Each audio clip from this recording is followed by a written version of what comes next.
It was a sunny day in Triberot. Birds were chirping, the traffic was moving along nicely, and most people were going about their business with a smile. Most people.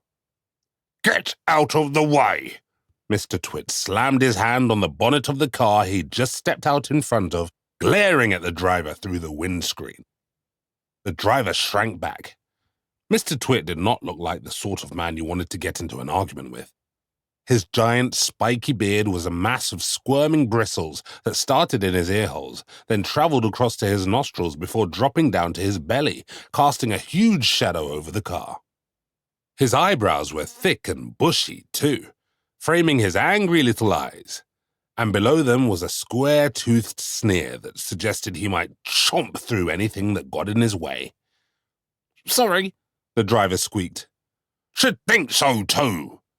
Mr. Twit gave the car another thump, then stomped over the top of it, bouncing on the roof as he went, with Mrs. Twit marching by his side. "Good morning." A smiley lady from the house across the road waved to the Twits as they clomped past. Mrs. D. Dungle liked to smile at people, and wave, a lot. Mrs. Twit didn't. She scowled back, her big green and purple hairdo wafting in the wind. "What's so good about it?" Well... D. Dungle looked at her husband, Horvis, who was cutting the grass. Sometimes it was hard to think of an actual reason why the morning was good. The Dungle family didn't have much of anything other than each other. "It's a good day because the sun's shining," D. Dungle said at last, beaming at Mrs. Twit, who glowered back, of course. "I also think that," Horvis added, echoing his wife's positive thought. "Also as well." "Huh?" Mrs. Twit grunted, shaking her stick. She didn't actually need a stick for walking. She just liked to hit things with it. Dogs, cats, small children.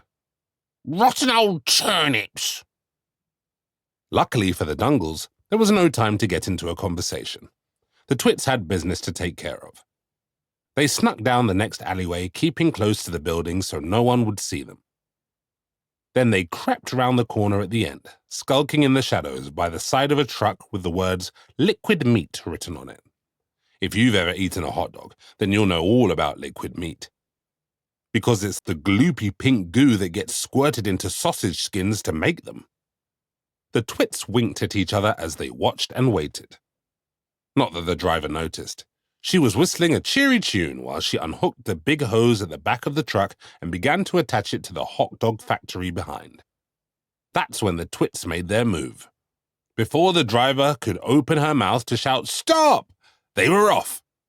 Mrs. Twit grabbed the wheel of the truck, rammed her foot hard on the accelerator pedal, and thundered away down the street with the long, dangly meat hose dragging behind.